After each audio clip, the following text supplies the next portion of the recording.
Kaya itong si Double M nila, ugok-ugok ito eh.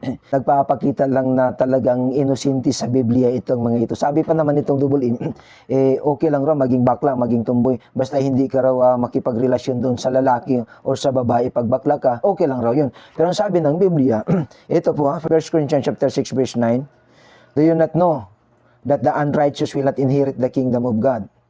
Do not be deceived. Neither fornicators, nor idolaters, nor adulterers, nor homosexual. Bakla ang sinabi dito eh. Ibig sabihin, mayroon talagang hindi maganda dito. Unrighteous ang tawag eh. At deceived.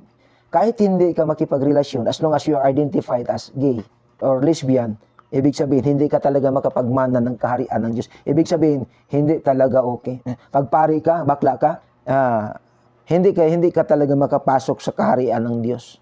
Kaya yung mga pinagsasabi nitong ebidensya biblika o